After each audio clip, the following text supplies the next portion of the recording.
வணக்கம். புதுவை நெட்டப்பாக்கத்தில் பிரெஞ்சு விடுதலை போராட்ட தியாகிகள் நினைவு பூங்கா மற்றும் முத்துக்குமரப்ப ரெட்டியார் சிலையை ஆளுநர் இக்பால் சிங் திறந்து வைத்தார்.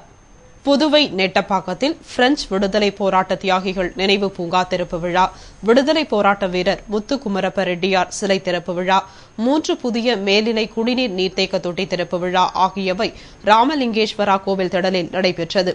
விழாவில் சிறப்பு விருந்தினராக கலந்து கொண்ட ஆளுநர் இக்பால் சிங், முதலமைச்சர் வைத்தியலிங்கம், அமைச்சர் நமச்சிவாயம் ஆகியோருக்கு மேளதாளத்துடன் வரவேற்பு அளிக்கப்பட்டது. விழாவிற்கு ஆளுநர் இக்பால் சிங் தலைமை தாங்கி விடுதலை போராட்ட வீரர் தியாகி முத்துக்குமரப்பா ரெட்டியார் சிலையையும் விடுதலை போராட்ட வீரர்கள் நினைவு பூங்காவையும் திறந்து வைத்தார். தொடர்ந்து முதலமைச்சர் வைத்தியலிங்கம் மேல்நிலை நீர்த்தேக்க தொட்டியை திறந்து வைத்தார். விழாவில் சிறப்பு அழைப்பாளர்களாக சாய்குமாரி, நெட்டப்பாக்கம் கொம்யூன் பஞ்சாயத்து தலைவி ராஜவதனி தன்ராஜ், பஞ்சாயத்து துணைத் தலைவி கீதா, கிராம பஞ்சாயத்து தலைவி லட்சுமி, துணைத் தலைவி தமிழ்ச்செல்வி, உறுப்பினர் வாசுகி, நெட்டப்பாக்கம் கொம்யூன் பஞ்சாயத்து ஆணையர் சத்தியமூர்த்தி, பொதுப்பணித்துறை தலைமை பொறியாளர் மனோகர், கண்காணிப்பு பொறியாளர் மாந்தையன், பொறியாளர்கள் மற்றும் ஊர் பிரமுகர்கள் பலர் கலந்து கொண்டனர். புதுவை பிள்ளையார் குப்பத்தில் நடைபெற்ற தாய் சேய் துணை நிலைய திறப்பு விழாவில் அமைச்சர் கந்தசாமி தலைமையில் அமைச்சர் வல்சராஜ் கலந்து கொண்டு கட்டிடத்தை திறந்து வைத்தார். புதுவை கிருமாம்பாக்கம் ஆரம்ப சுகாதார நிலையத்தின் கீழ் இயங்கும் பிள்ளையார்குப்பம் தாய் சேய் துணை நிலையம் பாகூர் கொம்யூன் பஞ்சாயத்திடம் நிலம் பெற்று 28 லட்சம் ரூபாய் மதிப்பீட்டில் கட்டப்பட்டுள்ளது. இதற்கான திறப்பு விழா அமைச்சர் கந்தசாமி தலைமையில் நடைபெற்றது. விழாவில் அமைச்சர் வல்சராஜ் சிறப்பு விருந்தினராக கலந்து கொண்டு கட்டிடத்தை திறந்து வைத்தார். விழாவில் பாகூர் கொம்யூன் பஞ்சாயத்து தலைவி முனியம்மாள், பொது சுகாதார துணை இயக்குநர் விஜயபாலகந்தன் மற்றும் ஊர் முக்கிய பிரமுகர்கள், பொதுமக்கள் ஆகியோர் கலந்து கொண்டனர். இந்த தாய்சேய் துணை நிலையம் மூலமாக சுமார் 4000 மக்கள் பயன்பெறுவர். இந்நிலையத்தில் நோய் தடுப்பு மருந்து அளித்தல், கர்ப்பிணி பெண்கள் மற்றும் தாய்மார்கள் பராமரிப்பு போன்ற பல சேவைகள் மக்களுக்கு அளிக்கப்படும். புதுவை நகரமன்ற துணைத் தலைவரும் விழிப்புணர்வு நாயகருமான திரு ஜான்குமாரின் பிறந்தநாளை முன்னிட்டு இன்று 8வது நாளாக இலவச பேண்ட் சட்டை துணி வழங்கும் திட்டத்தினை துவக்கி வைத்து தொடர்ந்து வழங்கி வருகிறார்.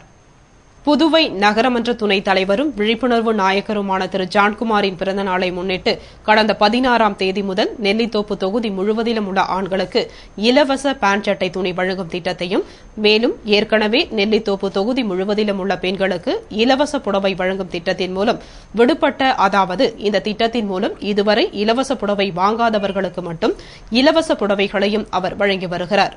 அதன்படி நெல்லித்தோப்பு தொகுதி முழுவதிலும் உள்ள ஆண்களுக்கு இலவச பேண்ட் சட்டை துணி அல்லது ஜீன்ஸ் பேண்ட் மட்டும் அல்லது காட்டன் பேண்ட் மற்றும் 5 வாட்ஸ் CFL பல்ப் ஒன்றும் அல்லது 2 15 வாட்ஸ் பல்ப் மற்றும் ஒரு 9 வாட்ஸ் பல்பும், ஒரே குடும்பத்தில் நிறைய ஆண்கள் இருக்கும் பட்சத்தில் ஒரு சிலர் பேண்ட் சட்டை துணியும், அதே குடும்பத்தைச் சேர்ந்த மற்ற இருவர் ஒன்று சேர்ந்து ஒரு அயன் பாக்ஸ் மற்றும் 5 வாட்ஸ் CFL பல்ப் ஒன்றும் பெற்றுக் கொள்ளலாம். மேலும் தற்பொழுது பெரியவர்களுக்கு வேட்டி சட்டை துணி வந்துள்ளதால் வேட்டி சட்டை துணி வேண்டும் என்று விரும்புவோர் அதனை பெற்றுக் கொள்ளலாம்.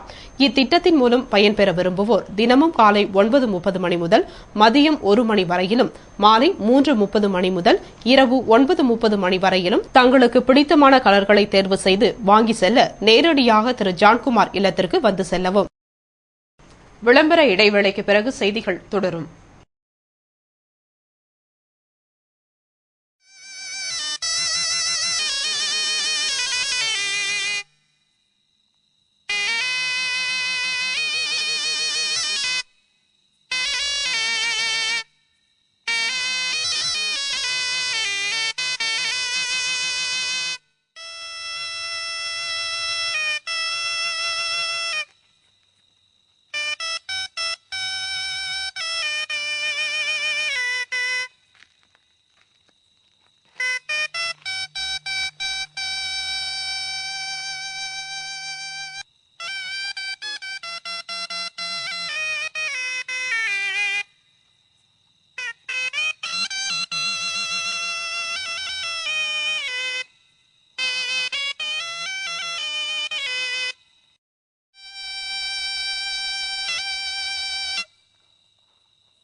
செய்திகள் தொடர்கின்றன.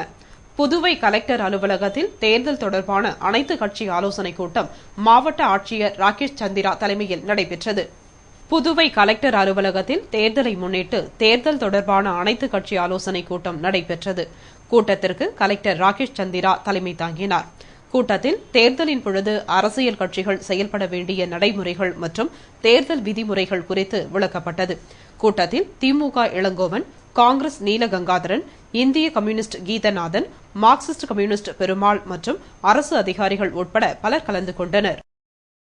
புதிய ஆட்கள் நியமனத்திற்கு எதிர்ப்பு தெரிவித்து பாப்ஸ்கோ ஊழியர்கள் தலைமை அலுவலரை முற்றுகையிட்டு போராட்டம் நடத்தியதால் பரபரப்பு ஏற்பட்டது. அரசு நிறுவனமான பாப்ஸ்கோ காய்கறி, மளிகை கடைகள், மருந்து விற்பனை, மது விற்பனை நிலையங்கள், இலவச கேஸ் விநியோகம் ஆகிய பணிகளை செய்து வருகிறது. இந்த நிறுவனத்தில் அளவுக்கு அதிகமாக ஆட்கள் நியமிக்கப்படுவதற்கு எதிர்ப்பு தெரிவித்து ஊழியர்கள் பல்வேறு போராட்டங்களை செய்து வந்த நிலையில் நேற்று மாலை பாப்ஸ்கோ தலைமை அலுவலகத்தை முற்றுகையிட்டு பின்னர் தலைமை அலுவலரை முற்றுகையிட்டு கோரிக்கைகளை வலியுறுத்தி கோஷமிட்டனர். இதனால் அங்கு பரபரப்பு ஏற்பட்டது. இந்நிலையில் கோரிமேடு போலீசார் சம்பவ இடத்திற்கு விரைந்து வந்து போராட்டம் நடத்திய பாப்ஸ்கோ ஊழியர்களிடம் சமாதான பேச்சுவார்த்தை நடத்தி போராட்டத்தினை கைவிட செய்தனர். இதனால் அங்கு நிலவிய பதற்றம் குறைந்து அமைதி திரும்பியது. தொடர்ந்து போராடி வரும் பாப்ஸ்கோ ஊழியர்களின் கோரிக்கையை நிறைவேற்ற அரசு முன்வர வேண்டும் என்பது ஊழியர்களின் விருப்பம். இத்துடன் செய்திகள் நிறைவடைந்தன. வணக்கம்.